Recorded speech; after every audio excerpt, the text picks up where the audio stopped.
Adam Bazalgette here from Scratch Golf Academy. Today, golf backswing drills create a consistent backswing. I'll show you 3 things that you have to do to make a good backswing. Simple drills for each, some parameters.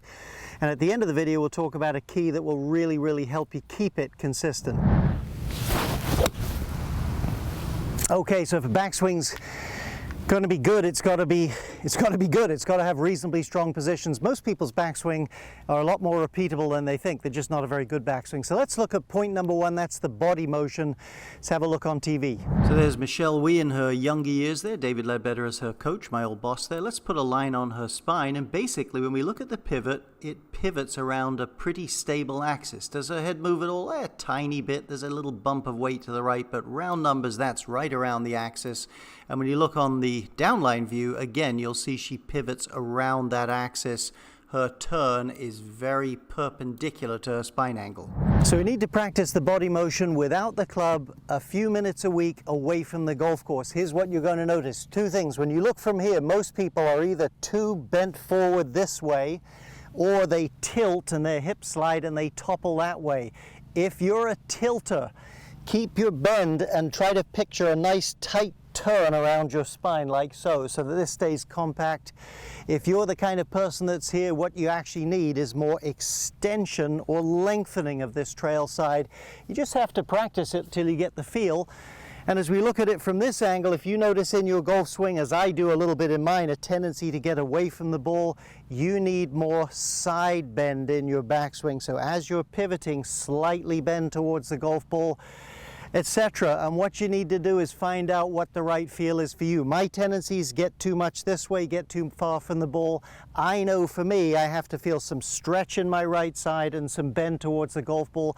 Get to know your feel and map it in. Number 2 on our list here of good backswing traits, and you need some space between your head or your body and the club, if you like. So Jack Nicklaus showing great space there. Left arm slightly bent, but still great space. Location is looked at from down the line. Let's look at Vijay Singh, just a great looking backswing. There's certainly some space here, but if you look at his left arm plane, which is what I want to focus on, it's almost right across his shoulder plane. That's a great look. But you have options there. You could do, say, Gary Woodland.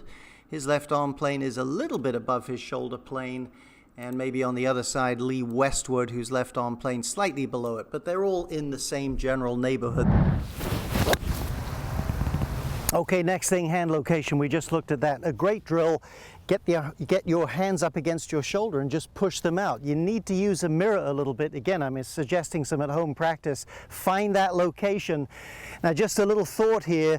If you tend to have a lot of body rotation coming back, you're probably better with a slightly flatter arm swing. If you tend to be more of a slider of the hips, you probably need slightly more upright, but somewhere around your shoulder. And as you look from this angle, push out. But if you're not that flexible through the lats, don't get too stiff, just allow it to soften a little bit as long as there's some space.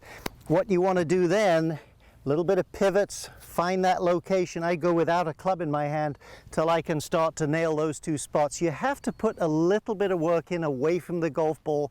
I'm telling you, if you're going to find a good golf swing, just hitting balls, not likely to do it. Let's look at number 3. Aaron Baddeley on the left, Davis Love on the right there. So 3rd and final one, you want a nice full free wrist cock and you want the club in balance. So if directly at the target's there, hey, I've chosen Davis Love and Aaron Baddeley because they're a little bit off that, showing you there's some parameters certainly, but balanced, fully hinged, relatively pointed down your target line. So let's look at this wrist cock. You want the club reasonably, what I would call, in balance. That's laid off. Been some great players do that. There's been some great players here, but for the majority of people, balanced more on your thumbs at the top. I am not a big fan of what appears to be a flat left wrist. Your wrist can be flat and your knuckles still stick out a bit when you make a golf grip, so it should have a little bit of angle depending on your grip. Here's how I would go about it. And let's assume your grip's enough in the fingers and is relatively wrapped over the club. Stand in front of you. The simplest wrist cock is straight up and down. Couldn't be any easier. I doubt your wrist will look dead flat. And once you've put it here, just go to the top and you'll have your position. Now, we've been talking, it takes a few minutes to map these things in, a few minutes a night at home, or at least every 3rd night or something like that. Here's the key for the long run. If you're going to play good golf, you need, number one, a pretty good backswing. You have to have a lot of timing and coordination to get way out of position and recover consistently. Number two, it has to be automatic enough for you that you can really focus your energies on the target and the flow in the downswing. So once you've found these 3 spots for yourself, do about 5 minutes a week maintaining them and hitting them. It'll become just automatic. You will play better golf for the long run. A little bit of work involved. You can do it, you'll play better.